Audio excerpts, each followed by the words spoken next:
Welcome back to another apocalyptic episode of whatever this is called now, since we're doing everything remotely owing to the impending viral death of the human race. I'm joined again by Gary Smart of Dead Mouse Productions and Cut Screenings UK, and we're here to talk about a very special project that's close to Gary's heart, which is a sequel comic that he's co-written based on Treatment by Don Calfa, I believe, that is a sequel to the classic film Return of the Living Dead.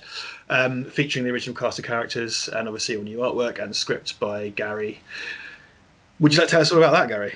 Yeah, so when I first met Don, one of the first things he was kind of excited to talk to me about was his kind of treatment for a sequel to Return of the Living Dead from 1985, and that was called Revenge of the Living Dead, and he'd written I think it was a 20-page treatment, basically an outline of the story about the sequel. I think at the time, back in about 85, all the cast members were writing kind of sequels because obviously they loved the film so much, and obviously they felt there was there was kind of an extra story to tell and whatnot about their characters. So Don was one of many who wrote a treatment, and he wrote it and sent it to Tom Fox and to Dan O'Bannon. Now O'Bannon, obviously everyone knows who O'Bannon is, Total Recall, Alien, loved it completely. And obviously was really interested in the script.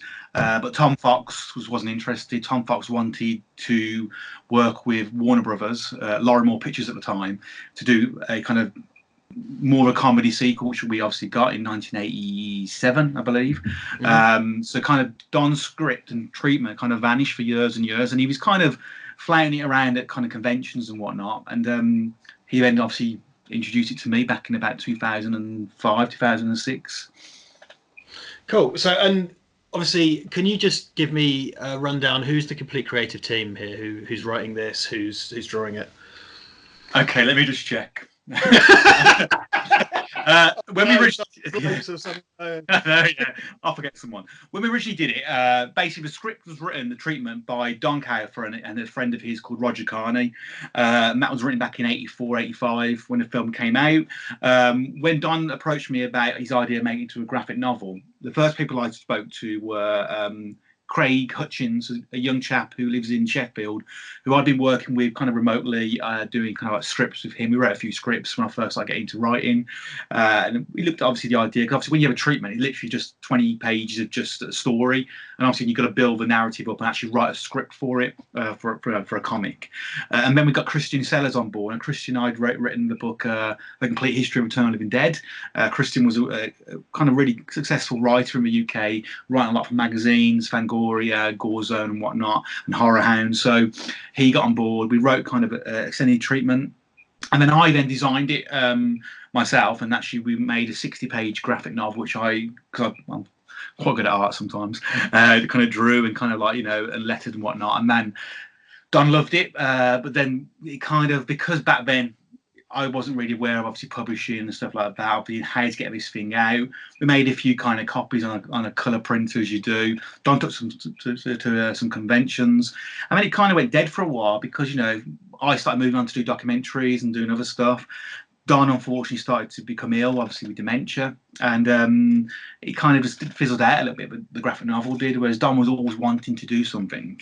And then about just before Don died, me and Don, when there was lucid moments with Don, sometimes there was, you have conversations with him, and obviously, with dementia, you can have quite like, kind of nice conversations with people. The next week, you repeat that conversation, or obviously they don't remember you at all.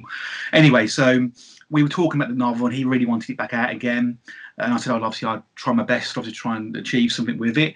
I then approached Jason Miller because I went to a convention called Bugger Me. What was it called? It was called I can't remember. It's a HorrorCon in Sheffield. It's one of the best HorrorCons. I can't remember the bloody name of it. But we went to that HorrorCon in Sheffield. I think it's called Sheffield HorrorCon, but anyway. And he was sitting next to me. One of the things, we were guests there, and so was he. We were promoting our kind of documentaries and whatnot, and our Dark Tea series. And he sat next to me for 2 days, so we had a conversation. I liked his artwork. We became quite friendly. I gave him a task of obviously then using my original comic and developing that, which he did. Took him a year, mind you, but he did it in a year. And we obviously then got Neil Morris on board just to kind of fine-tune the script a little bit. Neil obviously watched Return of the Living Dead, get the language a little bit, to make sure he's sort of familiar with the characters. And that was it, really, then. Obviously, Chris Griffiths and Adam Evans, obviously part of Dead Mouse Productions and Cult Screenings, they're very much part of the post production team, and obviously developing the concept and whatnot and getting it out. So that was it. Yeah, great. And this is just probably get this out of the way first.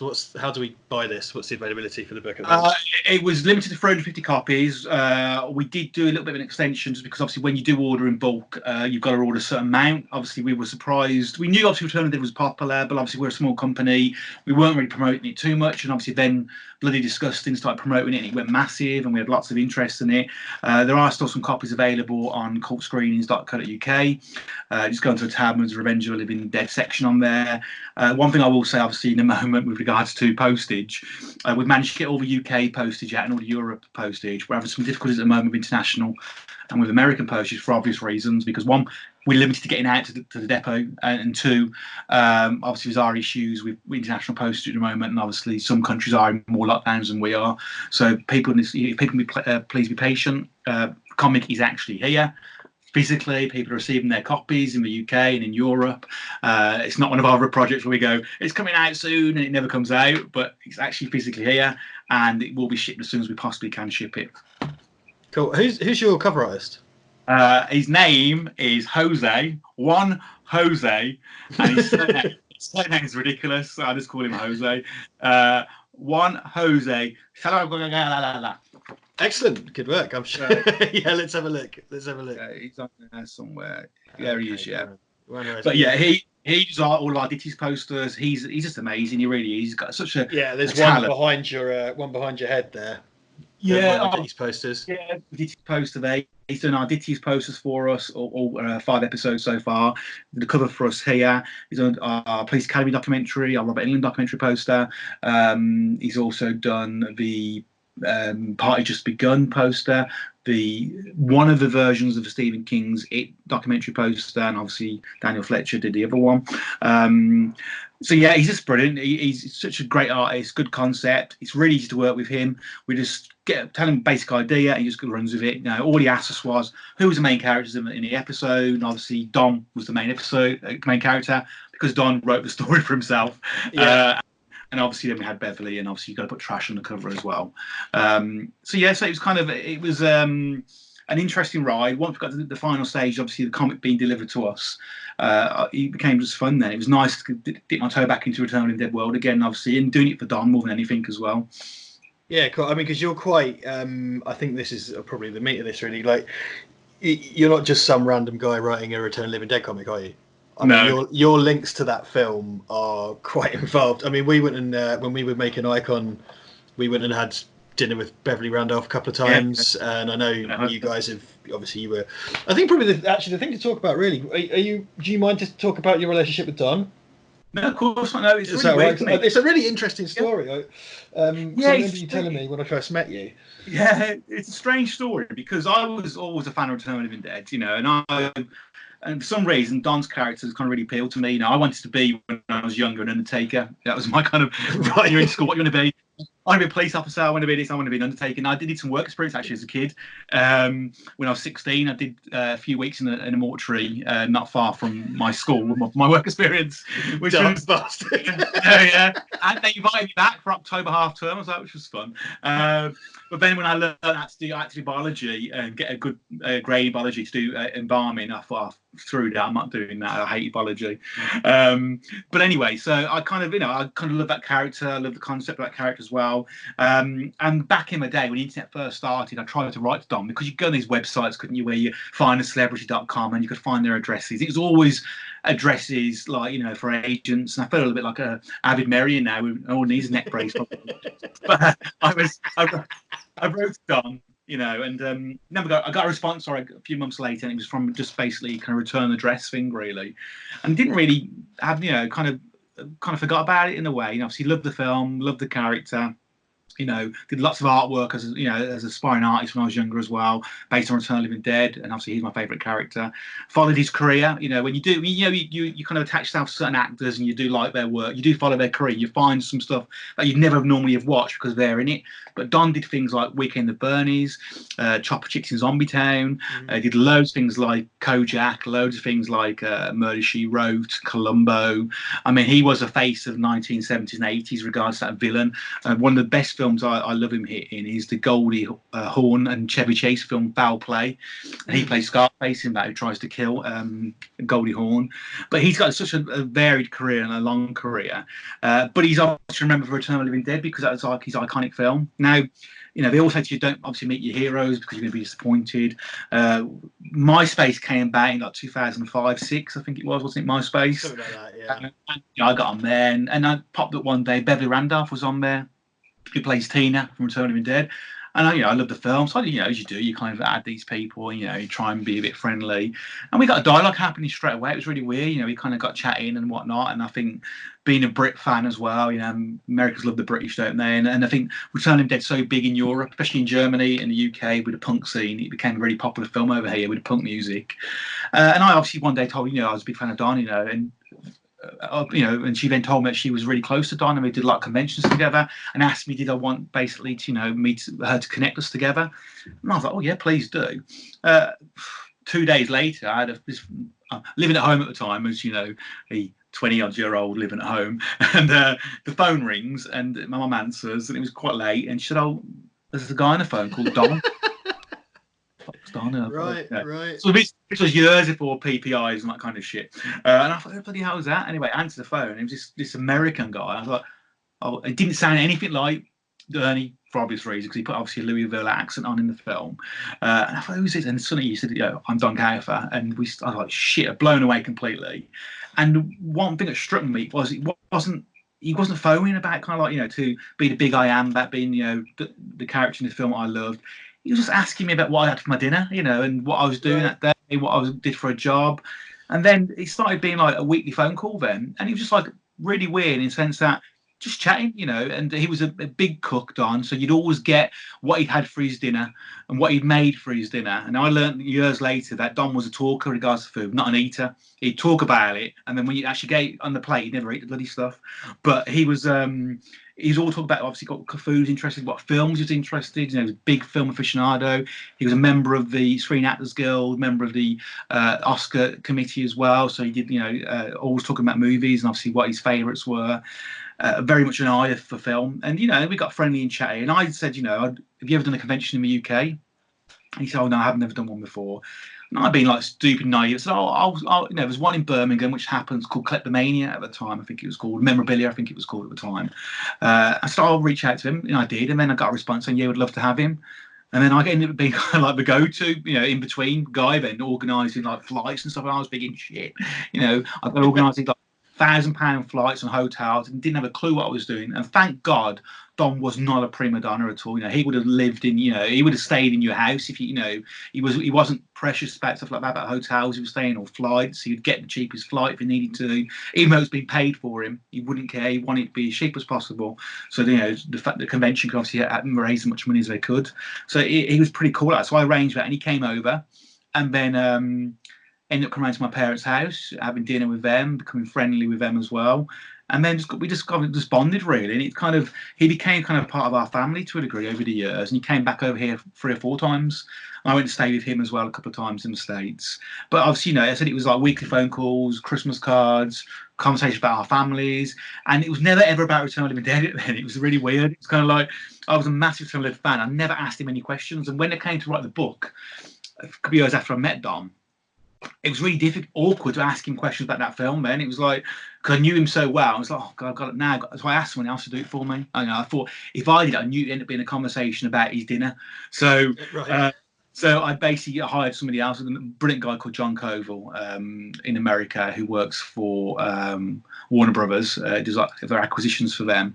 I came friendly with him, and he went out and interviewed Don for me. I think that worked better because I got kind of more kind of like former answers regards to the filmmaking, as opposed to trying to appease me. Do you know what I mean? In a weird way. Yeah. And we obviously did the book, and very successful, and we became really close, me and Don. So that's how kind of we got together, is through Beverly really, and then we came, became really close friends then. And when he died, one thing he asked me to do was make sure that all of his kind of belongings were looked after. And then when he passed away, there was lots of, as it happens with any family, lots of politics going on behind the scenes. And then I came across on eBay a box of his personal photographs, and he wouldn't have been happy about that. His estate was sold, And Don was not a rich man at all. Don lived in a kind of a retirement trailer in Yucca Valley. His career kind of was B movies and wasn't really an A-lister. Worked with all the greats. Worked with Pacino. Worked with De Niro, Nicholson. I mean, his filmography is amazing. Who he's worked with, Scorsese. But he didn't really make it himself, apart from obviously Return of the Living Dead, where he became really popular for. And and I saw these photographs online. It really pissed me off. So I contacted the people. I said, listen, you can't sell these to anybody else. You've got to sell them to me. And I paid them quite a lot of money for them. And they were really personal photographs of Don. I mean, Don was quite an exhibitionist in his day. There was photographs of him in the 70s and 60s in Central Park with his dick out, He would not have, saying that, probably his dick was down to his knee, so he probably would have wanted people to see it. But he was very blessed in that area. So it's very touching that we can honour his memory like this today. He's a bit Don. So I've got a box next to me in my office now of all Don's photographs, right from when he was a child. I think just the fact they were online just really, really upset me, and because they shouldn't have been there. They shouldn't have been. And in the end, myself and Adam, we paid for Don's cremation as well, because obviously there wasn't a lot of money happening in the family and whatnot.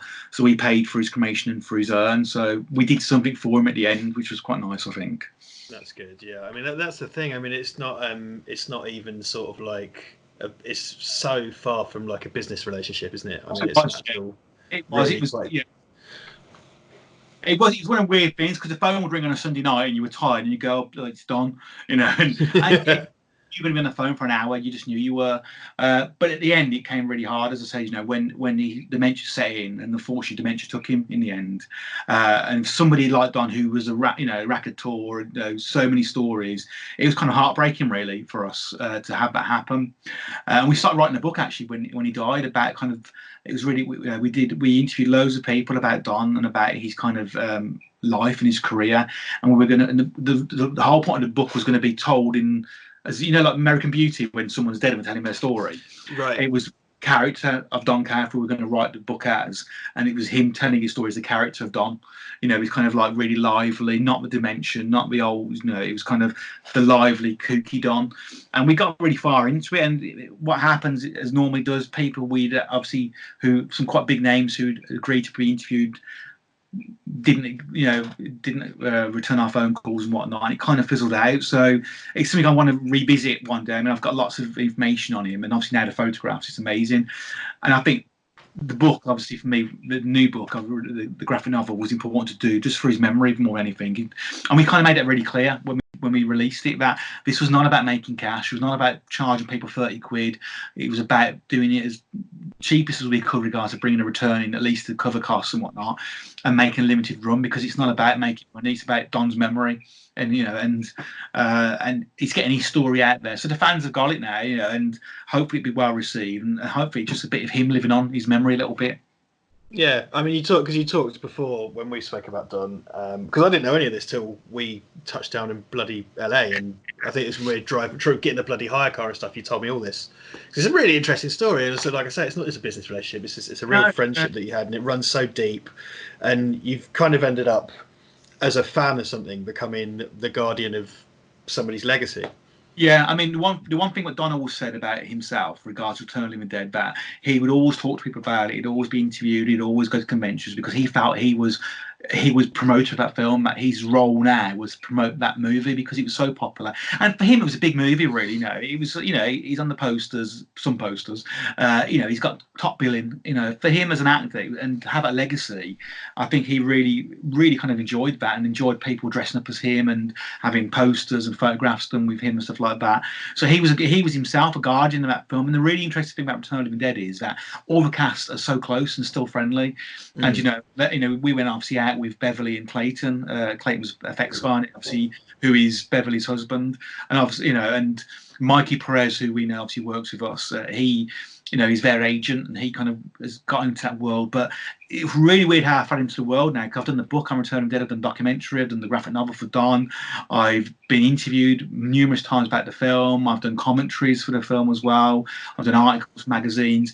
It's kind of weird how, as a fan, it's become kind of an important part of my life, really, if anything. And and I watched that film because my granddad used to make bootleg movies. He used to hire them from the video store, make copies, and then cut out reviews from a newspaper, stick them on video covers. And Right. I found this video one day with a yellow kind of like deteriorated sticker on from a newspaper article, Return of the Living Dead, and I put it on. I just fell in love with the film. That was about 1992, 93. I think that might have been just after he died. I think my granddad. I found the video, and so I've been a fan of that ever since. Yeah, I saw it. I was probably a bit older. I was like a teenager, but I do remember. I loved it straight off the bat. I knew Dan O'Bannon was involved and stuff. And I was kind of into those kind of era of movies and zombies and stuff. But it was always Don that stood out. I mean, that character. So when they introduced that character, and there's all that kind of vague insinuation he's a Nazi, like he's listening to Wagner and stuff, and he's got his Luger and shit. It's such an interesting concept that this guy, people love him, but actually he's a Nazi. Yeah. He's got the Luger. He's got Eva Braun picture behind him. He's got, I think there was even talk at one stage, which didn't really happen in the film, about when he was up in the loft, there's going to be gold teeth and spectacles all piled up, stuff like that. I mean, in the comic, we've kind of put some German in it a little bit. So there's a few little scenes in the comic where Don's character speaks German. There's a little bit of link back there again. And it was really weird. And that was all Don. Don had come up with that idea, the concept himself. It wasn't O'Bannon, it was Don. And he wanted to make it a bit more quirky. And obviously, the name Ernie Kaltenbrunner is based on Ernst Kaltenbrunner, who was a high-ranking Nazi officer. But I think that was all that was in the script. That was the name, really. I think it was a bit of an in-joke on there. And Don kind of redeveloped it then.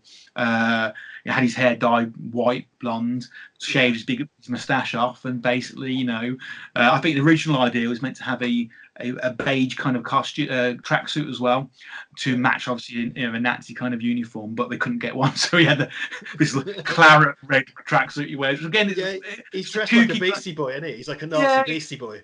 He's got a pair of night trainers on, and he's white socks, and he's tracksuit. It's just such a weird costume for an Undertaker to be wearing, really. But just kooky. And I think that character really is Don. Really is, apart from being a Nazi, obviously. But yes. But I mean, regards to kookiness, Don was really kooky, Don, and he was really intelligent, a high intelligent man.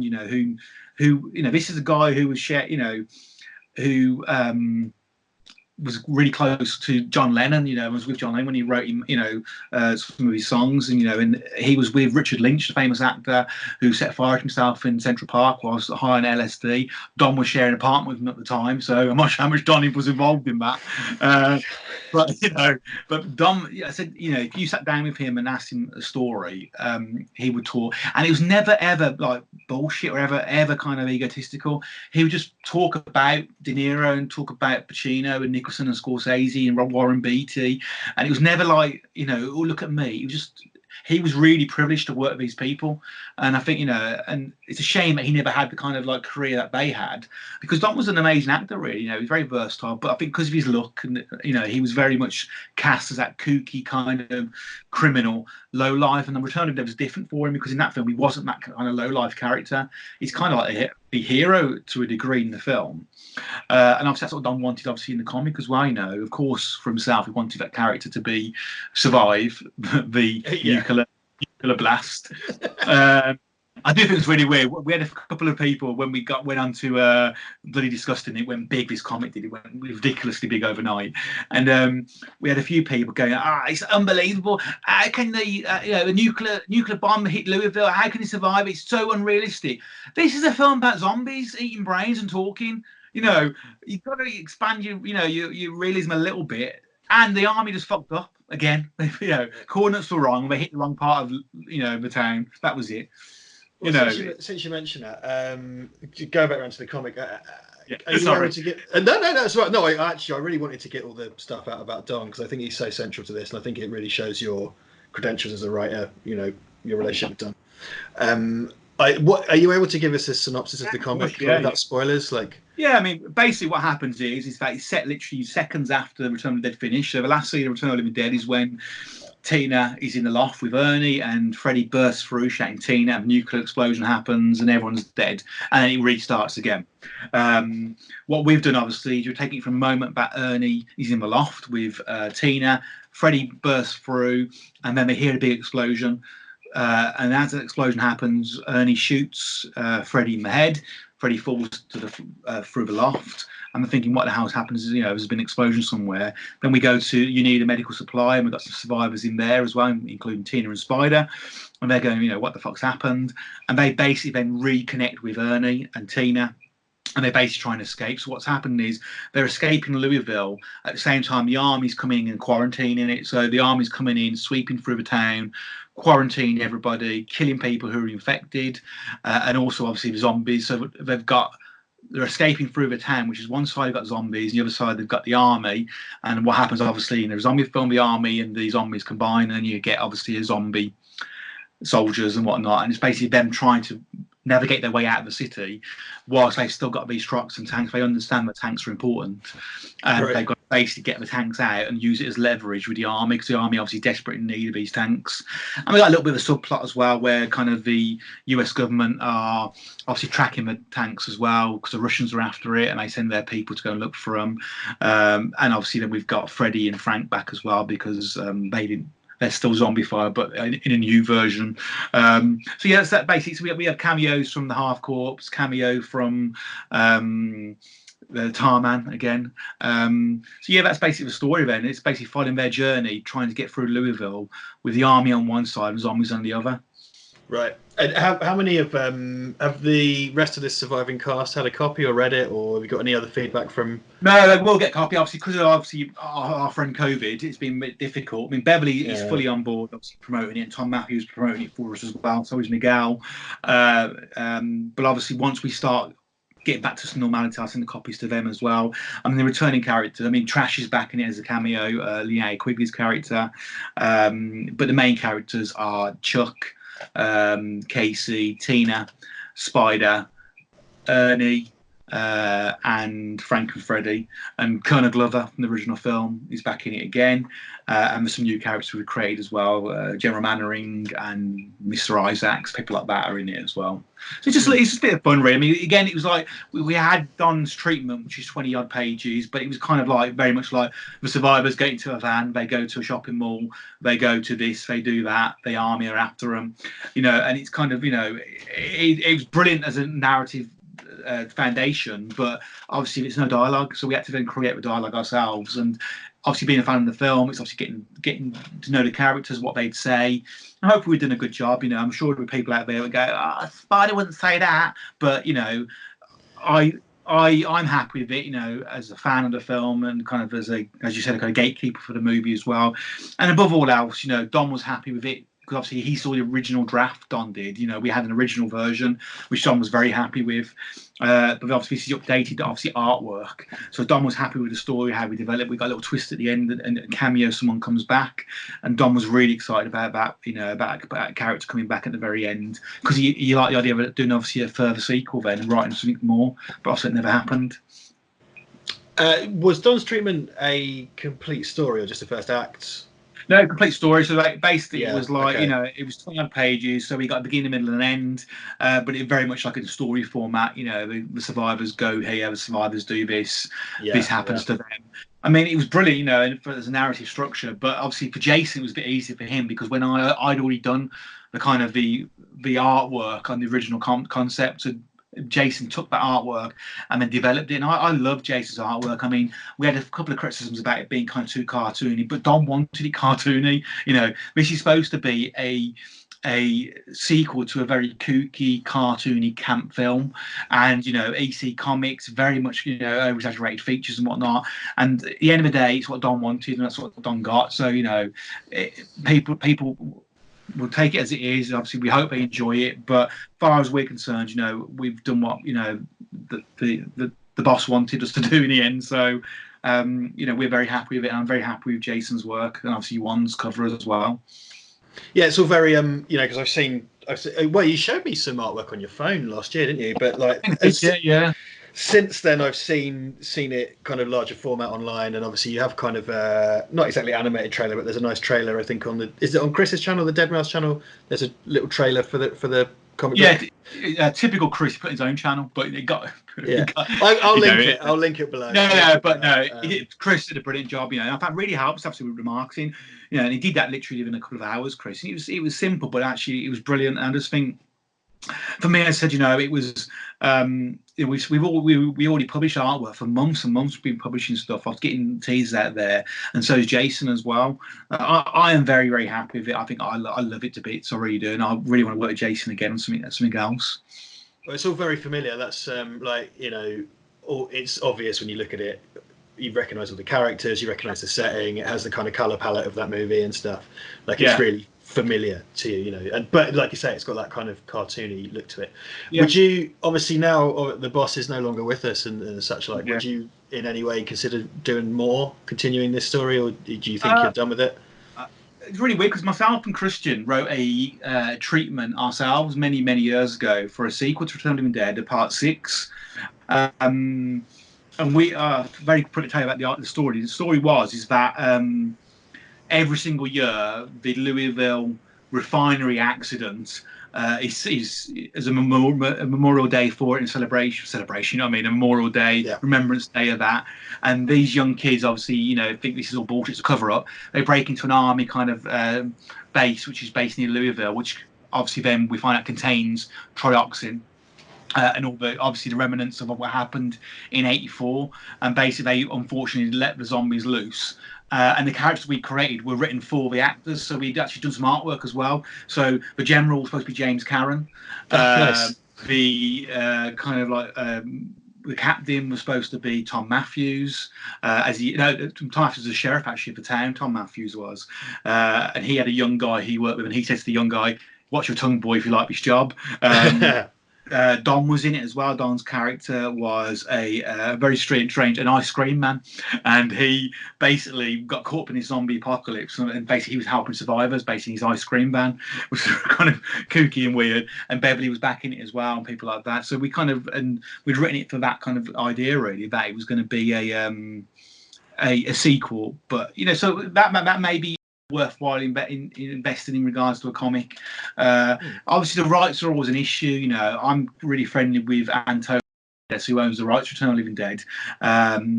So I'm sure if I approach him to do a comic sequel, we could have a conversation about that. I'm very lucky, obviously, that I got a friend of him many years ago, and he's a ruthless Russian producer, but he's an amazing chap. I really get on with him. I know other people in Return of the Dead world don't get on with him, but I've always been a very positive relationship with Antoli, so it's something I could look at in the future. I know Antoli's trying to do another sequel, but obviously that's always on the card. Sequel for Return of the Living Dead. What we want, obviously, is a true sequel. Really, I think would be great. Beverly herself wrote one a few years ago, which sounded amazing. I helped with some scripting on that, and that was basically about. It was called A Return to the Living Dead, and it was about the cast of Return of the Dead go to a convention in Louisville, and there's tanks hidden under the convention centre, but actually they are the tanks from the real story, the true story. Oh, it's like the double real story. Yeah. And basically the zombies break out, and there's confusion. Who are people dressed in cosplay, and who are the dead? And obviously the cast then become their own characters. They start then basically trying to survive, and that was really interesting. That could be a great comic as well. That could be. And again, Don had a really prominent role in that, and because obviously Beverly loved Don to bits. They were very close, Don and Beverly. Beverly was the one that went and collected Don's ashes, and had them for a while at her house. Actually, I think we spoke about it, obviously when we were with Beverly. So she was very close to Don. So yeah, I think there's a big world of Return of the Living Dead, And I think, many years ago, I used to be involved in a website called A Hellbound Heart, and it was about Hellraiser. And they did a really fantastic website, a chap called Mark Adams. And it was like online comics. And I did a few comics for them at the time, obviously, what I drew myself and wrote. And it was brilliant because they had about 100 different comics. You could go on and obviously download as PDFs, and they were basically different artists' interpretation and writers of the Hellraiser world. And I think you could do that with Return of the Dead, really could. It's such a big concept, and the world's so big regards to trioxin, about where we could take that story further. So it'd be interesting to look at. At the moment, I'm so kind of bogged down on other stuff, and this came back at a time where, me and Jason spoke about the comic about a year ago. He was working. Actually, we spoke about it before Don died, and then me and Don did again. And then obviously I got Jason involved about a year ago, maybe 18 months. And then it kind of popped up. He was finished with it. He said, "Oh, I finally finished the comic." And I'm thinking, "Shit, I got to do something with it now." I did not want it sitting on the shelf. So it kind of. We work on numerous projects at the moment, and obviously this was a bit of an easy one for me to do because it was basically done. I had to basically just kind of format it and whatnot. But it kind of popped up at an unexpected time. Really, wasn't planned to come out this year. We didn't do any kind of pre-publicity on it. It was going to be coming out. It was going to come out eventually, and it just happened really. So it kind of happened by serendipity. But another version, I don't know. I would love to do a sequel. I'd love to do an extended universe on it. But we'll see what happens. I think we're a bit due one, aren't we? I mean, I know the part 4 and 5, part 2. Just overview. Part 2, it's got its moments, but I've never really gelled with me. Part 3 is just respected for sort of doing its own thing. Yeah. That Brian Yuzna one. Part 4 and 5, I personally just couldn't get on board with, and it feels like a nice, respectful sequel would be. Yeah, I mean, the problem with 4 and 5, it's very weird. I didn't like the movies, and I see what Antoli was trying to do with them. Obviously, they were written by William Butler. William Butler was, from Night of the Living Dead remake. He's a fine actor himself, and he was a big Return of the Dead fan. And he wrote the sequel, and he wrote a sequel originally that starred Don. I mean, Don was supposed to be in part 2. We know he couldn't. He had to audition for the role of Doc Mandel and didn't get it. He was supposed to be in part 3 as a colonel and couldn't do it because he was getting divorced, and obviously it was complicated for him. And he was supposed to be in 4 and 5 and couldn't do it for various other reasons. So Don was always a kind of really fixture for everybody really in that world. But the respect that I have for 4 and 5 is basically, at least they tried. It wasn't successful, but they tried to keep the franchise alive. They are paid to Antoli for buying the rights from the Fox family. No one else was interested in those rights for those films. Tom Fox was alive when they started making number 4 and 5, and obviously he passed away as in production. We kind of sold the idea of the book to William because William Butler was like, "I don't want to talk about number 4 and 5 because his script is nothing like the film. His script is very much a homage to the original movies, and obviously then it was changed. It was filmed obviously in, I think, where was it? Croatia, something like that. I think it was filmed. Difficulties there, obviously, in the filming, and obviously how it was developed. But I think at heart of it, Tom Fox was trying at least. He was making a few quid, but keep the franchise alive, and that's how we sold it to William Butler with the book. This is about Tom Fox's legacy more than anything as well. The franchise, and obviously the films didn't work out, and and I think they damaged the reputation of Return of the Dead a little bit. But I think you watch them. If you don't watch them as a Return of the Dead film, they're quite fun, kooky movies. They're zombie films at the end of the day, and we've got bioweapons in one of them as well, and it's very Peter Coyote from E.T.'s in them, and he's a great actor. It's a little bit weird about the survivors of part 4 can't remember anything in part 5, and it's basically that's the weird thing, isn't it? Yeah. It's like, hold on, did you not see the last film? Yeah. It just happened, and you can shoot zombies in the head in this one as well, and stuff like that. And they act a bit more like conventional zombies, don't they? Yeah. And I know William Stout wasn't happy, who designed the Tarman, because he owns the rights to Tarman, William Stout, and he's a brilliant guy, William. But he obviously did loads of movies like Master Universe and that kind of stuff as well. And he owns the rights to Tarman. They never asked him for that, so that's all complicated, and obviously it came out in the book as well. If you haven't bought the book's available on Amazon. I don't make a penny off it, but it's a good book. So when we did the new version of our book, Christian and I did it again, obviously through Dead Man's Productions.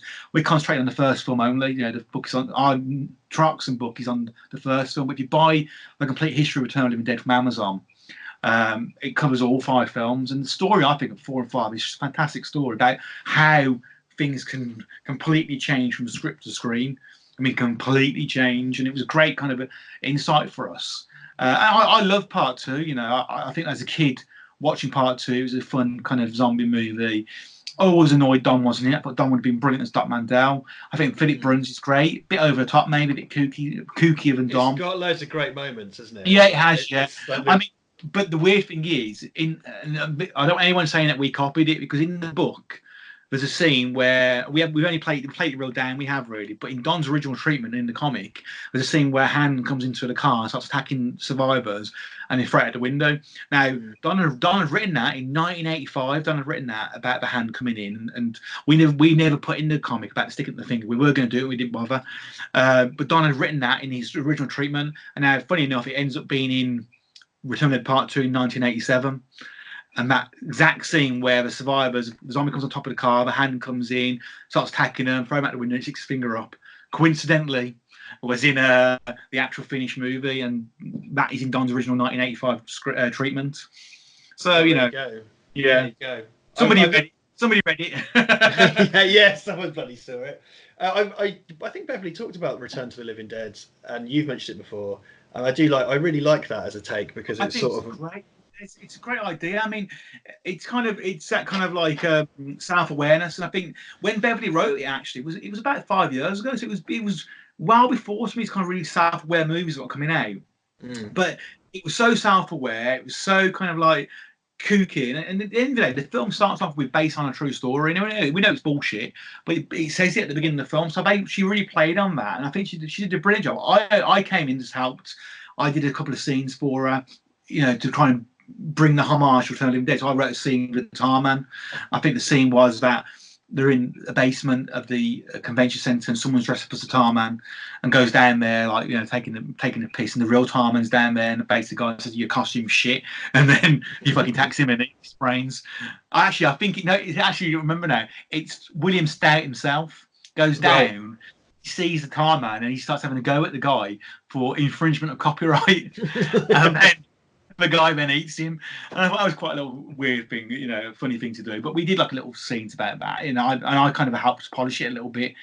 But again, no one was interested in it, and I don't know why no one's interested in it in a remake. I'm not against a remake of Return of the Dead. I really am not. I think if you did something like Dawn of the Dead remake, and that was a fantastic movie, and it's so different to the original, but still was part of that universe. Yeah. I think do that with Return of the Living Dead. You can have those characters in that mortuary trap. You can have the trucks and tank and the half corpse, and you can have the yellow cadaver and the tar man and the split dog. You can really make it. I think it needs to be a low budget, not as in low budget, as in like shit, kind of like Asda's shelf, £7. Yeah. But I think it needs to be kind of an independent film in the sense that that few million, do it. I think do it well. Don't go over the top regards to effects. Keep it original, kind of practical effects. Try and get as many cast members from the original back in it as cameos, and just do. You could do that quite easily. You could have people play. Tom Matthews could be Bert, now Tom Matthews could be, it could be Frank. Tom Matthews could be now instead of being Freddie. Tina could be, the Colonel's wife. Tina, what's her name? Beverly could be the Colonel's wife. You could do something really kooky, but and make it really good. And I think I'm surprised at all the movies. I mean, they're remaking Day of the Dead again. Again, I know, and they've already done that twice. Twice, is it? Yeah, it's like, why when you've got a brilliant franchise here, which nobody gives a shit about? It's really weird. No one cares about Return of the Living Dead. Is it funny though? I found this really funny, right? The only kind of like the Return of the Living Dead is the franchise that originated zombies wanting brains and saying brains, right? Yeah. And everybody mistakenly applied that to the Romero films and all zombie films for years and years and years. And now that seems to have gone away, and people have just forgotten about Return of the Living Dead, which is a crime because it's one of the best horror films of the 80s. It's one of the best. I mean, it irritates me the most about that is that you get like South Park, you get Simpsons, brains, and it came from Return of the Living Dead. It did not come from Romero films, but no one knows about Return of the Living Dead. Europe know about it because it's huge in Europe. Americans got a nice cult feeling, but 9 times out of 10 zombie fans don't know about it. It's on Netflix. Go and watch it on Netflix now. Return of the Dead is on Netflix. Because it's funny because it thrashed Day of the Dead at the box office, right? And and at the time in the 80s and stuff, it kind of buried the Romero films for a bit, and then it just went away, and the Romero films came back. It's really odd. It's so strange because people walk around saying brains, they don't know where they got it from, and it comes from Return of the Living Dead. Yeah, I mean, it's great that you watch. If people are still watching The Walking Dead, there's been some homages in The Walking Dead for Return of the Living Dead. They had the half corpse in the last season. They had the tar man in one episode as well. They have kind of Greg Nicotero is a big fan of the film, so it's it's still getting that little bit of kind of like teasers in there. Oh, that's Trill of the Dead, but it is really weird that that zombie fans, and considering how big Walking Dead became. I mean, these conventions are still huge for Walking Dead. Whatever you think about the series, it's still a massive moneymaker. Yet Return of the Living Dead is such a small. It's a very kind of, you do feel like it's like a very kind of unique kind of like isolated fan group who really love the film. And I think it's so strange, as you said, that people will quote, brains, and whatnot, and more brains, and not know where it's coming from. And I think people probably know the Tar Man as well as a zombie because he's so iconic. And you see a lot of pictures of Tar Man. As when you type in zombie on Google, Tar Man's going to come up 100%, and so is the Half Corpse as well. But no one knows where it comes from, and it's kind of.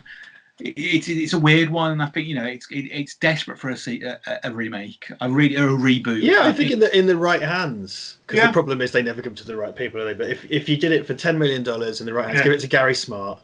Yeah. I'll give you $10 million, mate. I just need to find it first. Yeah.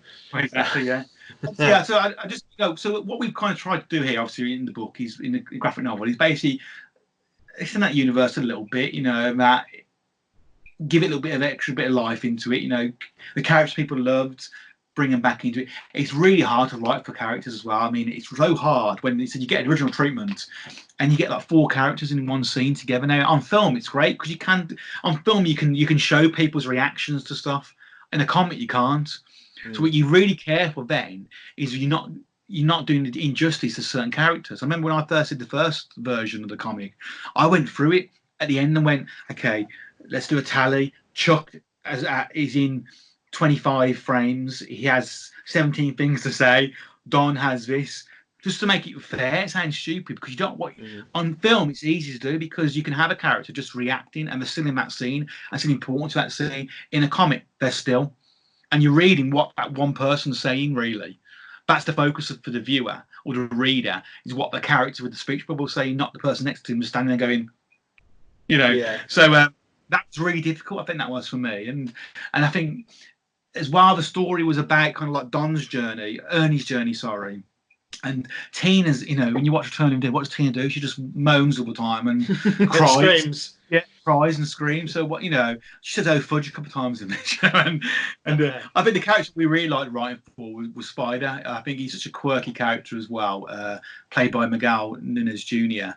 He was a great character to write for, I think, and we kind of built the script about really the main 2 heroes are Don, bloody hell, Gary, Ernie, and Spider in this one. Yeah, well, just great cast, really, isn't it? Miguel Nunes is brilliant in those. Oh, well, that whole cast is brilliant, and also I've only met Beverly, but she pretty much is Tina, isn't she? she's so sweet. She's lovely, bless her. Like, and because Tina's supposed to be all kind of wholesome and stuff, in among the sort of scummy punk kids and stuff. And, a bit like we were, weren't you? We were very much scum, yeah. Bless her. But everybody's. I mean, like Tom Matthews. He's a brilliant guy. Tom would just like message you out of the blue and ask how you are, and when we was in, I try and portray myself as quite confident on things, but when I can be quite reserved sometimes and a bit shy sometimes. When we went to a convention, Tom was there. I thought, oh shit, I've been talking to him for years, so I'll go and say hello. And he came over to me and went, "Oh, Gary, come over here." I was like, "Oh, okay." And Linnea Quigley, exactly the same. She came run over to a table and going, "Oh," she said to me, "You're hotter in real life." I said, "I know, thanks." I think she was trying on with me. She's been kind, man. I don't think so. I think she was trying on with me. Did you have a fever, or were you just sort of sweating a lot? A fever. Did you have a fever? Were you sweating a lot? You were just sweating a lot, weren't you? She's like, "Oh, you're hot, Gary." Like, yeah. Yeah. Just a flop sweat. Yeah, but the thing is, for those people to still be so invested in that film, I know they're going to conventions, I know they're getting a few quid, but they will talk to fans online. They will have long conversations online. A lot of actors don't do that, and I'm not saying these are A-listers by any stretch for not. I mean, know that they were in an iconic cult classic film, but they still have the time to have a conversation with their fans. Well, look, Miguel Nunes does stuff all over the place, and he was Scooby-Doo and like Street Fighter and stuff. He's done all sorts.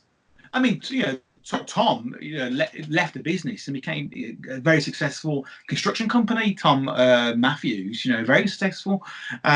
Jimmy Carran, James Carran. I went for a meal with him about a year before he died, and he continued to work right until he was in his 90s. Jimmy Carran. Clue Gallagher just did Tarantino, didn't he? Yeah, Clue Gallagher. Yeah, and this if anyone's watching this, anyone can be bothered. The Clue Gallagher currently on Facebook is not Clue Gallagher. There's a big debate about it at the moment. So if you are a fan of Return of the Living Dead, you are following the Clue Gallagher page, which is the actual kind of like person page, as opposed to it is not Clue. It's a fake account. So they're still protesting that they are the real Clue, despite the fact that Clue's son has said, "This is not my dad." This person's still insisting about that they're him. Finally, a Val Verde exclusive. Oh yeah, of course. Well, we'll put a link to that in the description. Guys, nice. And stuff, and obviously you are present on social media and the such like. Is it okay if I put your Twitter handle and stuff in the video? That's fine. Yeah. I normally put kind of social links under people's boxes. I say normally. We've been doing this a week since the fucking virus took over. It's like living in a zombie apocalypse at the moment, isn't it? It's so strange. It is the first act of every zombie film, isn't it? Now the Prime Minister's got it, you're thinking, shit, what's next? Yeah, it's just weird. I think the whole isolation thing for me is I don't want to go out, but knowing I can't go out is irritating. Yeah, well, you get your we've been going out shopping like once a week, massive shop, and then back in the house, and then that's it. Oh my god, it's so real. Tell us about this. It's so. Well, this is actually Bruce Jones. He's here with me now. He is. Janice. I'm so glad Bruce could make it. I know, yeah. Sorry, Bruce. Well, basically, it's so real. It's so real. Fuck. I'll tell you the story quickly because people will know why you got a Bruce Jones sex doll in your house. It's not silicone and it's not got an open mouth. There's no hole there. But the reason why I got this, we do a series called Dark Ditties. Watch it on Amazon Prime if you're bored for isolation. Stay at home, stay safe. We did an episode called Mr. Wilshire where Bruce plays these kind of like ghosts, and at the end he was supposed to melt in the sea. So we had a 3D scan made of him at half size, so Stuart Conran could do a silicone impression of this and obviously make it melt on screen. We ran out of money, as you do on these independent films. I ended up in my office having a Bruce Jones head. And that's it's a really good one as well. It's really good. It's so real, man. Not a sex doll. Yeah, not a sex doll. I hope you wipe that hole out before you put your hand in it. Well, it fits in there perfect. So I bet it does. Yeah, it's like half a Coke can, isn't it, Gary? Funny enough. Yeah. It's like Blue Peter. It's like Blue Peter. I love completely unprompted. If he starts frothing from the mouth, we know he's excited. I sincerely hope he's watching this. I really do. He won't. No, nobody. Because I've decapitated him. So to rape his neck hole with a Coke can. Yeah. Well, that's it. I reckon that's it. I reckon I'm gonna wrap that up. It's been a fun chat, man. Like, we'll direct people towards the book, and quite a lot of people are into Return of the Living Dead that follow us. So I know William Lowry is going to be very excited to see this. Can I say, if you haven't watched the film Return of the Living Dead, please go on Netflix. It's on Netflix at the moment, which is great that Netflix has picked it up. I think for a horror film like Return of the Living Dead being so kind of niche, it's on there at the moment. Search for it. You won't be disappointed if you like horror, you like comedy, you like Linnea Quigley's fake vagina. You're gonna Return of the Living Dead, so please go and watch it, and then obviously if you enjoy it, check out the book as well. Yes, and it's not like other zombie films. That's the thing. I tried to get, I got Duncan and his wife to watch it because he was kind of like, man, I don't want to watch another zombie film. And I was like, but it's not like that. It's this kind of really funny, witty sort of creature. Yeah. It's more sort of like Gremlins or something than your average sort of zombie thing. It's one of the first horror comedies, which did it right back in the 85. We had an extra after it. I was going to say earlier on very quickly, the reason why the zombie genre kind of fucked up after. I mean, you had David did very serious zombie film, which is an amazing masterpiece, really. It is a masterpiece. Yeah. David. And you had Return of the Living Dead, obviously, but for some reason people really loved Return of the Dead at the time because it was different and they felt it was very depressing, David Dead, and now obviously it is a masterpiece. But right after we had obviously Michael Jackson's Thriller, right before I think it was. and that just made zombies a joke then it did. So it kind of Return of the Dead came at the right time where dogs. It came at the right time where you had the horror comedy of Thriller, and then Return of the Dead comes out, so it kind of really worked. Okay, got some Beagle action. Bit of Beagle action. Yeah. Well, yeah, there you go. If you please go watch it and watch it, because goddamn, like, and it's on Netflix. Like, it's such a fun film to watch, and it is. Yeah, it's one of my favourites. Like, obviously, so that's why I'm kind of quite keen to talk to you about this and stuff. Well, thanks for coming back, man. It's good to have you. As usual. And then don't forget, the offer has been accepted. I will be the co-host of Duncan once the apocalypse is over. I know you want to get rid of him. I'm happy. Yeah. Been talking about that for quite some time. Yeah. I'm happy to do it and lead the show. You know, the Gary Smart retrospective. Val Verde. I'm happy to do that. Not a problem. Good. You be the comedy ball sidekick. No issue there whatsoever. Good. But okay. I mean, you know, I can rub your head and stuff like that. It's a bit racist against bald people. I don't know what Bruce would say about that. Well, that's actually, he's not bald. That's just where the scan has not done his hair properly. He's bald. Takes one to know one. Yeah. Cool. All right. Well, cheers, man. Thanks. We'll have you again. When you inevitably take over, we'll see you again. Yes, of course. Au revoir. Laters.